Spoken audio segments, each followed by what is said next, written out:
The IS-7 is a Russian Tier 10 tech tree heavy tank known for fantastic frontal armor, troll side armor, a very high alpha, and some of the best top speed for a Tier 10 heavy. In Update 9.1, this vehicle was definitely nerfed. Its dispersion got 0.009 worse, which isn't really a nerf, but it is still going to make your gun slightly less accurate. Its vehicle durability went down by 50 hit points, its weight was increased by 3,800 kilograms, and because of that, it lost a little bit of power to weight ratio, and its top speed got worse by 5 kilometers per hour. Now, there is some good news. The vehicle, just like the 60 TP, also got a slight buff on its traverse speed. It got a 4-degree buff, meaning that now it can turn at 35 degrees a second. Now, honestly, that is a pretty big buff, and while this vehicle did get nerfed in a lot of different ways, I don't really see the IS-7 being all that ruined. There's a lot of people out there, I've been seeing comments that the IS-7 is no longer playable due to Update 9.1, and I just don't really see that because the IS-7 is known for its incredibly troll armor. Like, sure, its top speed's good, but it's not like the top speed is really the selling point of the IS-7. You're never driving this tank for the top speed. You're definitely driving it for what is the frontline capabilities. And as you can see here, the tank still gets up to speed. We're going 36. Oh, well, as long as I don't drive into buildings. Okay, let's start capturing this base. We got the 60 TP crossing, which we might actually be able to snap a shell into. Wow, no, never mind, but that's fine. I'm going to go back to capturing this base, and we'll see if we can do that. Capturing the base, and all done. Nice. Okay, so the enemy team has an E100, which I'm not actually sure where he is. They do have a lot of TDs. They got a T95. Oh, wow. That guy just got absolutely double tapped.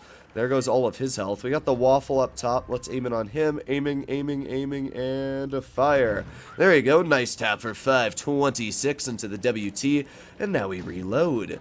Alright, well, we got the 60 off to the side. He just fired, which means we can get a shell into the side of his vehicle. And at this point, the 60 is going to die no matter what, because I will out-reload even if this E100 misses.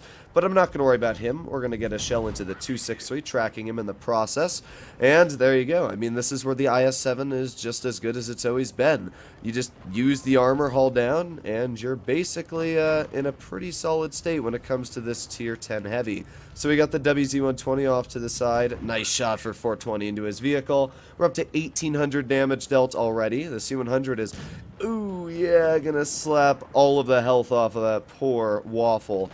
And at this point, let's go for the WZ. I don't really have much else to go for, so might as well. Spadeej, come over here. I want to shoot you. Alright, well, you can see the top speed's not bad, and now that we can actually somewhat traverse, it's quite nice on this vehicle. Let's see if we can get an ice shell onto the 95. There you go, 572 HE into his vehicle.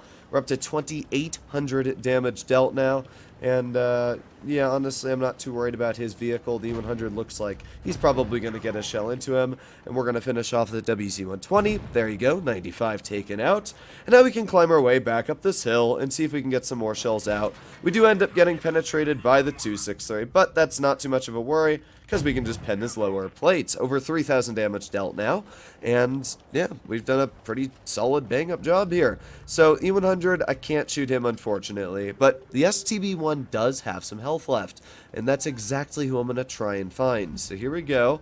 I think the best way to deal with this STB is to jump over this hill, which is what I'm going to try and do right here.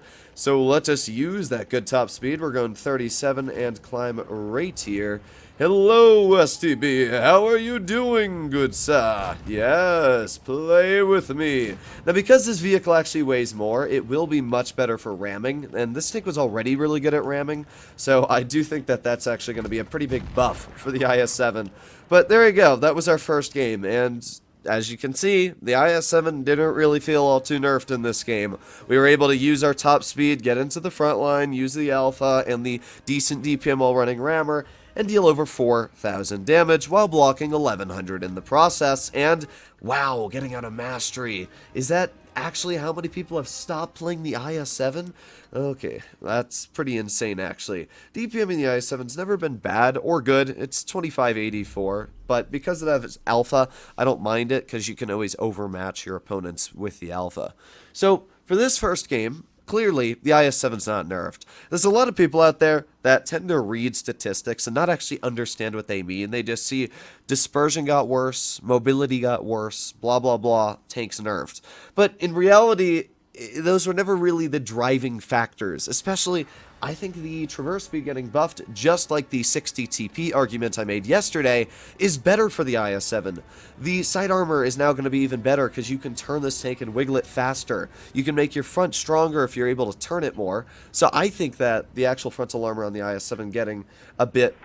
I mean, not the frontal armor, the traverse speed getting a bit buffed does make the tank stronger in the long run. So what I'm going to do is I'm going to go over towards base B. Thankfully, my whole team looks like they want to do that. So let us do that. Speed.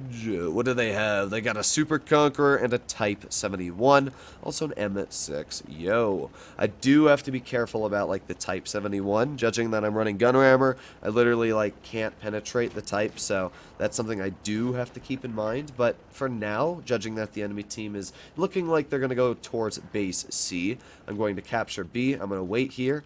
And I think we can spot something if they try crossing through here. Or maybe not spot, but possibly get a shell in. Once we capture B, I'm going to try poking this Super Conqueror. Should be a pretty easy shell. So there you go. Nice. Base B captured. They have no tank destroyers.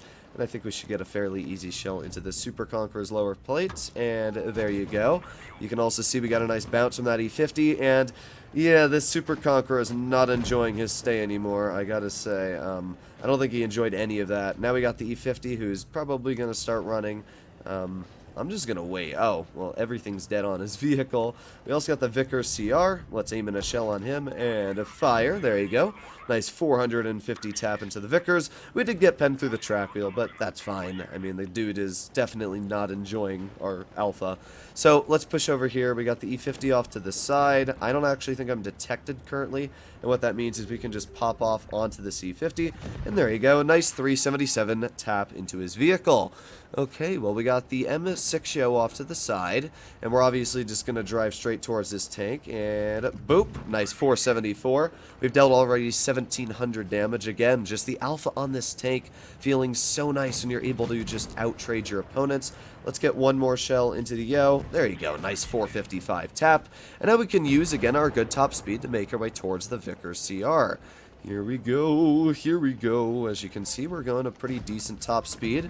There's one nice shot into the Vickers, and yeah, he's not enjoying life all too much anymore. The enemy team is down to 3 vehicles, and we're going to use our pretty good top speed to get up to it. So here we go. We got the 907, and let's do it. Let's fire an HE. Well, you know what? We actually hit his tank. I'll take it. It's 180 damage I would not have had without the HE. Okay, well, let's get a shell into the Type 71. There you go. Nice max roll.